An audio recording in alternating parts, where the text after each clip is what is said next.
Basically یہ ہے کہ عطا آباد 4 جنوری 2010 میں یہ ڈیزاسٹر ہوا ہے. ٹھیک ہے. یہ زمین کا بہت بڑا بلکہ پہاڑ کا بہت بڑا حصہ پہاڑ سے الگ ہو کے نیچے دریا میں گرا اور دریا کو بند ہوا, جس کی وجہ سے دریا بند ہونے کی وجہ سے ایک بہت بڑا جھیل بن گیا جو حسنی سسپینشن برج تک تھا یہ جھیل. تو جب یہ ڈیزاسٹر ہوا تھا تو تقریباً 19 لوگ اس میں فوت ہو چکے تھے. ٹھیک ہے. تو ایک چھوٹا سا 2 گاؤں بھی اس عطا آباد جھیل کے اندر ڈوبی ہوئی ہے. تو ایک آئین آباد, ایک ششکٹ کا کچھ حصہ, پھر عطا آباد کے نیچے جو ایریا تھا جس کے اوپر لینڈ سلائڈنگ ہو گئی وہ بھی ڈیمیج ہو چکا تھا. ہمارے بزرگوں کا کہنا یہ ہے کہ جس علاقے میں ایک دفعہ ڈیزاسٹر ہوتا تو وہ آٹومیٹکلی دوسرا, تیسرا, چوتھا ڈیزاسٹر ہوتا رہتا. ٹھیک ہے. کیونکہ وہ زمینیں مومنٹ میں ہوتی ہے, مومنٹ کی وجہ سے وہاں پہ کریکس پڑ جاتے ہیں اور کریکس کے ساتھ ساتھ وہ پہاڑ گرتے رہتے ہیں. تو یہ جو عطا آباد جھیل تھا حسنی سسپینشن برج تک تھا, آہستہ آہستہ یہ کم ہو کے یہ آدھا رہ گیا, آدھا ختم ہو گیا. ابھی اس کی کرنٹ لینتھ کیا ہے؟ اس کی میرے خیال میں کوئی 12 سے 14 کلومیٹر ہے, کلومیٹر کے رینج پہ. کہتے ہیں کہ جو تربیلا ڈیم ہے عطا آباد جھیل بننے کی وجہ سے تربیلا ڈیم کی عمر 10 سال لمبی ہو گئی ہے. اچھا. اس کی لوجک یہ ہے کہ سب سے زیادہ سلٹنگ جو ریت کی بہاؤ تھی اس ریور سے ہوتی تھی, ہنزا ریور سے. ابھی عطا آباد کی وجہ سے پیچھے سے جو سلٹنگ ہوتا ہے وہ عطا آباد میں بیٹھتی ہے. اچھا, وہ ریت وہاں بیٹھتی ہے تو اس کو فلٹر کر لیا, اس لیے پیچھے سے ریت آ کے یہ بیٹھ کے یہ پھر عطا آباد جھیل کم ہو چکا ہے. ٹھیک ہے. اور مزید کم ہونے کا چانس ہے آگے بڑھتے, کیونکہ یہ 2010 سے ابھی تک 10 ایئرس ہو گیا. 10 ایئرس میں یہ آدھا کم ہو گیا, آدھا کم ہو گیا. ہو سکتا ہے مزید 5-10 ایئرس میں مزید کم ہونے کا چانس ہے. لوگ وہاں پہ ہیوی انویسٹمنٹس کر رہے ہیں, کافی بڑے بڑے ہوٹلس بن رہے ہیں, تو وہ شاید شارٹ ٹرم انویسٹمنٹ کے پوائنٹ آف ویو سے یہاں پہ آئے ہیں. ایک تو یہ کہ یہ علاقہ ٹیکس فری زون ہے. جی ہاں. مین چیز. دوسری بات یہ کہ یہاں پہ ایز سچ نیب کا ہیں یا گورنمنٹ کی مانیٹرنگ نہیں ہے. جی ہاں. نا, تو لوگوں کے پاس بلیک منی ہوتی ہے, ان علاقوں میں آ کے انویسٹ کرتے ہیں اور ٹورزم کے نام سے اس کو دوبارہ وائٹ کرتے ہیں. ایک ریزن یہ بھی ہے. ایک ریزن. دوسری بات یہ کہ عطا آباد جھیل کے ارد گرد دفعہ 144 ہے مین کنسٹرکشن کے لیے, نا, بڑے بلڈنگز بنانے کے لیے. اچھا. کل کو یہ گورنمنٹ نے سروے کر کے گیا ہے کہ یہاں جناب بجلی کے پاور ہاؤس بنانے کے لیے اس کو ڈیم کو مزید بڑا کر دیں گے. ٹھیک ہے. جب یہ آٹومیٹکلی بڑا ہوگا تو یہ پھر دوبارہ ڈوب جائیں گے یہ جتنے بھی ہوٹلس ہیں.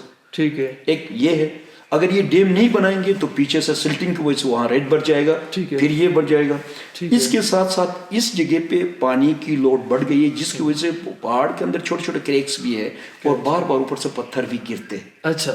پتھر کے گرنے کی وجہ سے, اس کے اندر گرنے کی وجہ سے پانی کے اندر اتار چڑھاؤ آ سکتی ہے. ٹھیک ہے. تو یہ بہت سارے 3-4 وجوہات ہیں. ٹھیک ہے. بڑا فریجائل سا سسٹم ہے, بہت اتنا مضبوط کا. اور باقی جو مون برج ہے اس کے اندر ایک بہت بڑا گلیشیئر ہے, وہاں سے کئی دفعہ بڑے بڑے فلڈس آ چکے ہیں. کیونکہ یہاں جب بارشیں ہوتی ہے تو آسمانی بجلی گرتی ہے, اور آسمانی بجلی جب گلیشیئر کے اوپر گر جاتی ہے تو وہ اس کے اندر سے بہت بڑا طوفان آتا ہے. بالکل بالکل بالکل. یہ طوفان سچویشن ہوتی ہوگی وہ تو ہو سکتی ہے, اور یہ موسٹلی یہاں آسمانی بجلی گرتی رہتی ہے.